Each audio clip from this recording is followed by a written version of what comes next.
What is up, everybody? It is Alex from Heavy New York calling from Zoom again, and this time we are here with Kevin of High Command. Great to be able to talk with you, man. Thanks for being here. Oh yeah, thanks so much, man. Pumped Yeah, to be here. Thank dude, it's awesome to have you here. The newest album, Eclipse of the Dual Moons, absolutely kick ass, true banger. Was the intention of this album to just create a continuation of Beyond the Wall of Desolation, or were you like taking a big new approach to this and this signified like a new beginning for High Command in a way? It's definitely a continuation because on the first album, it's kind of like a little bit of a concept record, and we're just taking that to like new extremes with this one. So just a continuation of what happened and trying to kind of go on the same sound, but I think the evolution is like pretty natural. Like there's more harmonies and stuff like that now, a little more technical, but same vibe, just continuation of that. hmm being that you mentioned that there is like sort of like a concept behind this, would you almost consider Eclipse of the Dual Moons almost be kind of like the sequel in a way? Yeah, yeah, sure. For sure. I think we're gonna continue doing this as long as we're a band. So yeah, Clips of the Dual Moon, second LP, kind of like part two. You know. Do you think like if people are just discovering you on this brand new album that they should go back and listen to Beyond the Wall of Desolation in order to get the full concept of Eclipse of the Dual Moons, or is a listener welcome to join like at any time? Like that doesn't really matter. Yeah, I don't think it really matters, just because it's like a. I mean, it is a continuation, but it's a whole new story in itself. So you can jump in wherever. And I mean, if listeners want to get like real nerdy about it, they can go back to the last LP, Beyond the Wall of Desolation, and they'll probably pick up some stuff that I've referenced before. But yeah, you can go in blind, like no problem. Okay. Did you think of this story like before you all put pen to paper with music? Was this like a story that you always wanted to address in a concept, or was this like a story that sort of like unfolded as you were experimenting and finding yourselves more and more through your music and sound? Definitely just like kind of unfolding as we went. You know, like when we started the band, I remember like writing the demo and trying like a couple different approaches lyrically, and we decided that we wanted to go with like this fantasy route. So I just like got it in my head and came up with like a few characters. And as we made more albums and stuff, it's just kind of unfolded and expanded from there. You know. hmm And like obviously, this a story does determine the lyrics and idea. But do you feel that it also kind of influences the music in a way? Like, let's say High Command put out like an instrumental album. Do you feel like maybe the music in itself would be conveying the story in a similar way that the lyrics do? Yeah, uh, I do feel that now. Maybe not at first, but now definitely. Because the way we write, kind of, is they'll come up with the music, and because I want it to be like a cohesive story, I kind of need to get the track list like in my head so I can figure out where the arcs and stuff for the story's gonna go. So usually we write all the music, and then we'll even figure out how the order on the album's gonna go, and then I'll just sit down and write all the lyrics. But I have on this next album or this latest album, I've hit up Ryan before and be like, all right, like this song's gonna be about like ascending a mountain or something like that, and he'll like come up with some riffs that like kind of sound like icy cold, you know, like. So yeah, we seem to be bouncing off each other now like that. It's cool. Yeah, a lot of vocalists have said that like the music always helps them with the lyrics and whatnot. But I think it's amazing that when like somebody tells you a story or just even an idea or even a saying, and that translates into a riffing style. I think that takes a special type of talent to do. I almost feel like it's like illustration for music. Yeah, that's cool. Yeah, I feel like we're starting to get in that zone now. So hopefully we can continue doing that in the Yeah. future. You know? Have you thought about maybe expressing your story and ideas through other mediums as well? Maybe through like a graphic novel or a film or something like that? Or do you want to keep music as sort of like the main focus point of how you express yourselves? Yeah, actually, like over the past year or so, like right when the record was finished, we finished it back in maybe like February. I think it's been done since February. But after that, me and a couple of friends have been like writing multiple times a week, working on a comic book series that's going to be based around the arc of Eclipse of the Dual Moons. It's going to be called Sakartha, and we're we're getting pretty far along now. So hopefully, maybe next year that'll come out. Yeah, I love it when bands have been putting out graphic novels, whether it will be Guar or Spirit Box. Like, I just think graphic novels combined with albums, there's just something so awesome about it. It has like a similar effect of like holding that vinyl in your hands. For sure, yeah, it's gonna be super cool. So like people interested in the story, like it's gonna give so much more depth to it and like so much more lore about the world that they're in and stuff. So it'll be super cool to like listen to the album and like flip through the book. Mhm. I feel like a cool experience. Do you want like can or do you want this story to be open to interpretation, or being that High Command definitely has like the sort of punk rock thrash, you better fucking listen to us sort of attitude, at least that's how I get from your music. Do you kind of want the listener to be just as engaged in the story and the meaning as much as the music, and maybe kind of see things from your point of view? I think it could go either way. I don't know. You don't have to be like a super nerd to get into High Command. Like we have like fun songs no matter what. So uh, if a listener wants to get really deep down like into the story, like that's super cool. But if not, like just headbang, have some fun. Like I don't know. It doesn't really matter to me. So yeah. Is the story, I know I'm probably beating the story to death, I always love talking Oh about no. concept albums, but is the story like also a reflection of who you personally are? Does it serve as like an external metaphor of who you and your bandmates are, or is High Command meant to be kind of like an escapism from who you are in your personal lives? It's definitely escapism, but also like I don't know. I really like hiking and stuff. There's like lots of like scenes in the forest and stuff like that. So like stuff like that I'm into, I bring to the story. But for the most part, it's just like sword and sorcery, like fantasy escapism. Yeah. So Mhm. yeah. Is it better if everybody in your band is like on the same page and is feeling the same way about the music when it comes to songwriting, or do you think if like everybody, we're all individuals, being that having your own emotions and your own individual experiences and different ideas can maybe actually help enhance the sound of your music? Yeah, I think it could definitely enhance the sound if everyone's kind of pulling from different directions. But it's also good if you can all lock in and be like, all right, this is like what I want this song to feel like emotionally or sonically. But I feel like High Command's like kind of a cool group of people because we're all into different stuff, but we're all into the same stuff too. So I feel like we pull from a lot of unlikely sources sometimes, and maybe not all of us are into like the stuff that we're pulling from, but we all respect it. And in the end, I think we come up with a pretty cool product. Definitely, definitely. Whatever you guys are doing, keep at it because it's working.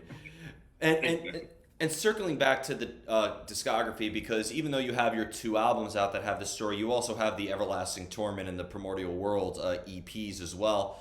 Is that at all relating to the story in a way, or is it almost kind of like a fundamentally secular aspect of the High Command catalog?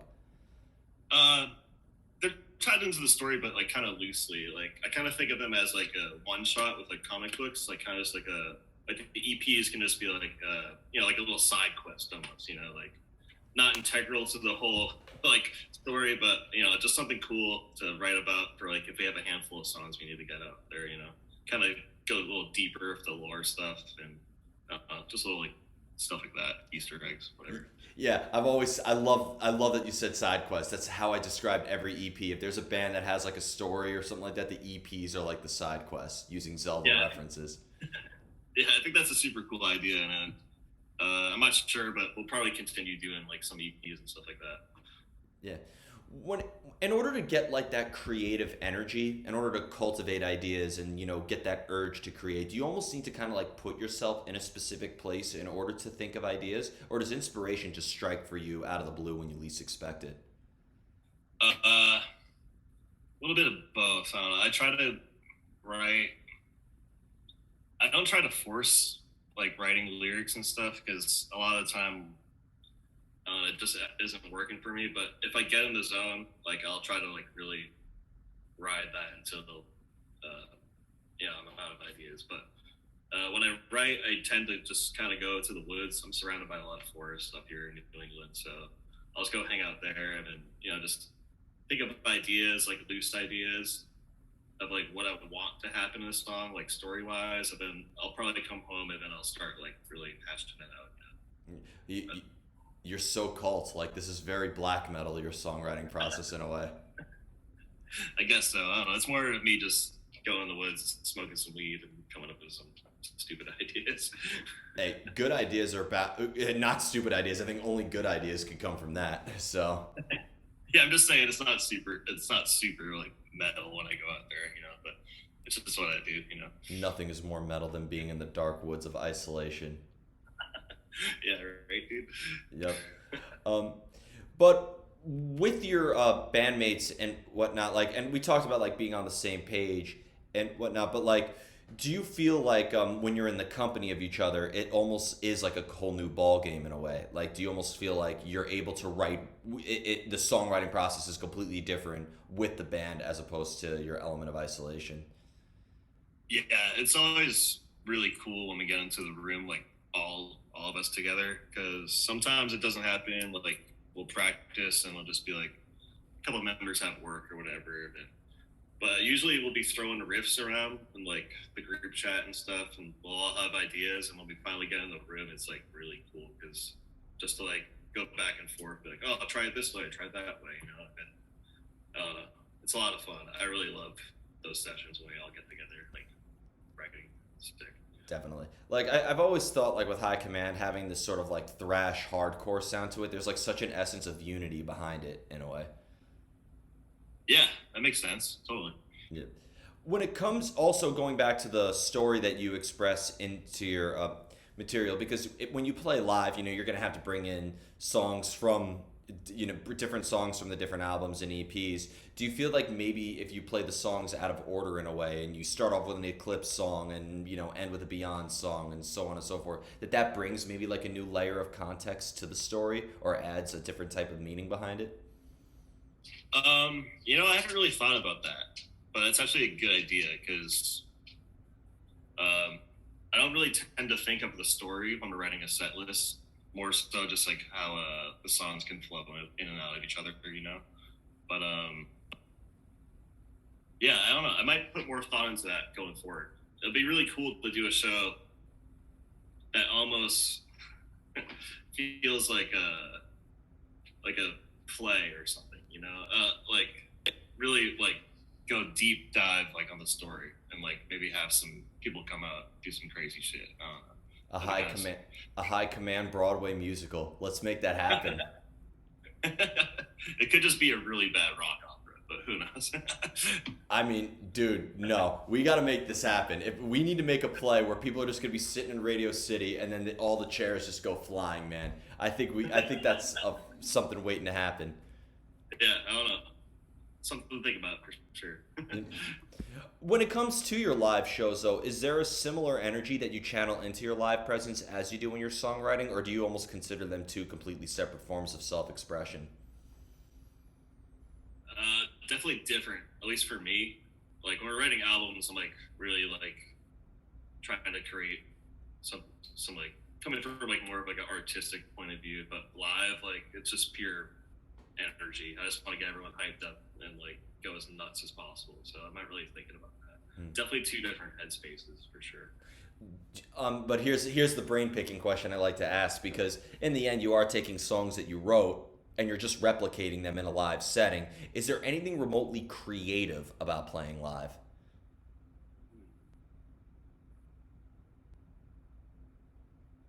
That's a good question. I don't know.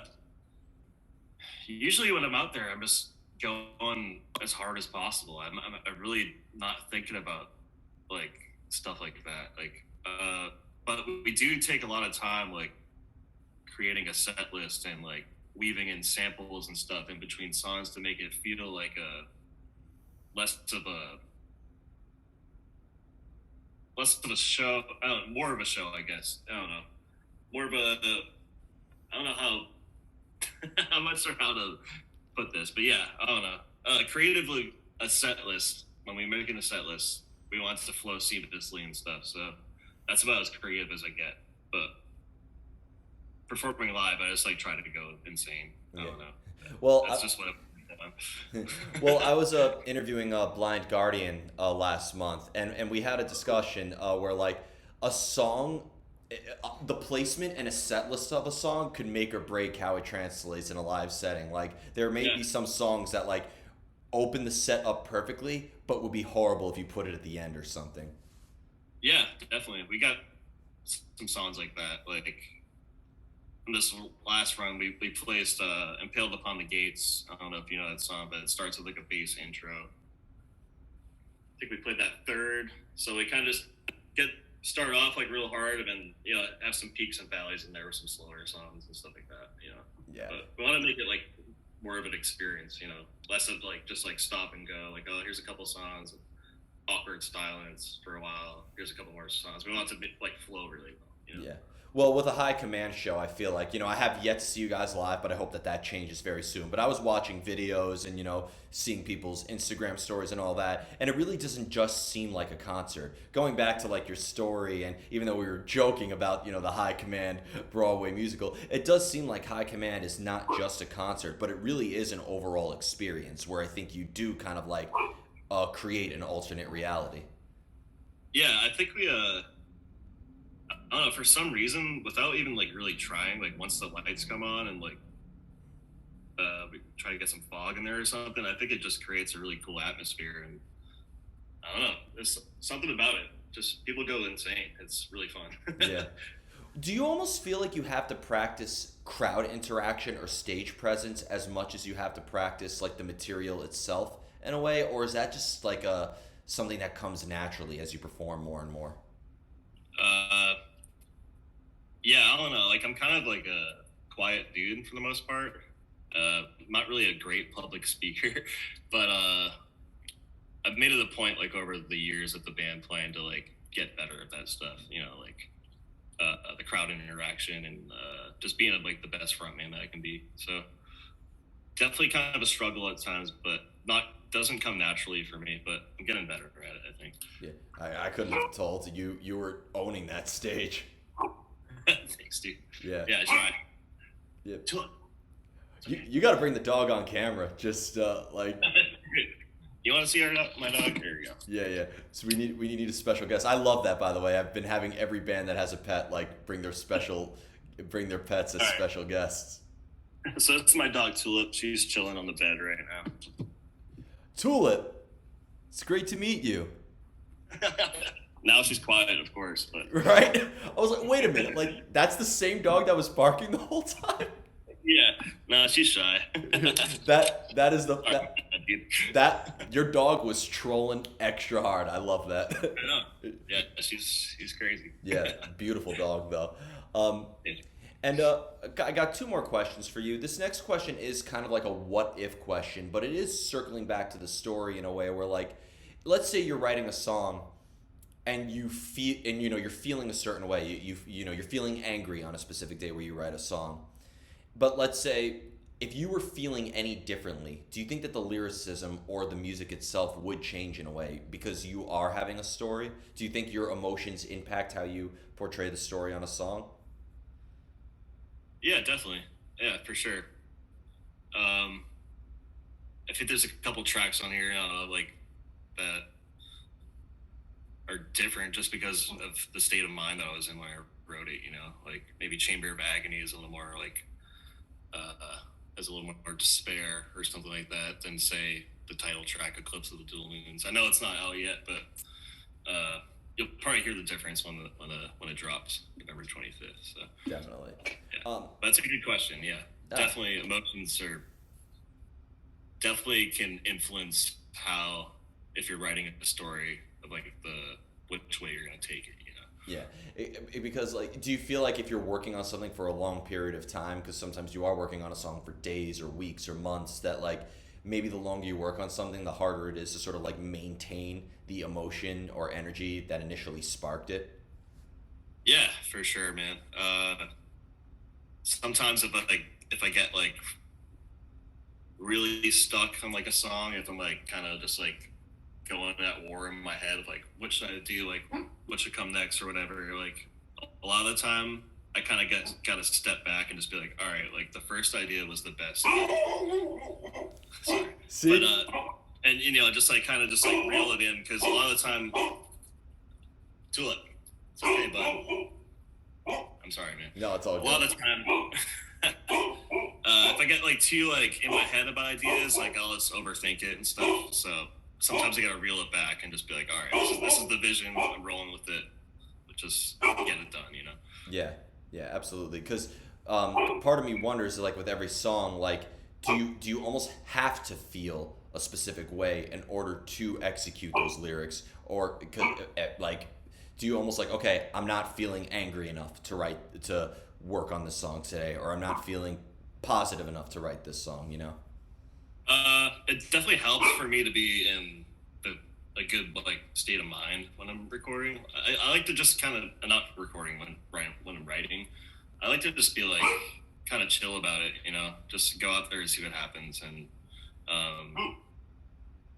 I don't need anger to motivate me or any sort of thing, but I just like to be into like the idea of writing at that time, you know. Like I don't like being under the gun and be like, oh man, I gotta write these lyrics, like just because it doesn't feel natural, you know. It's I gotta feel like I want to write to Yeah. be able to accomplish anything.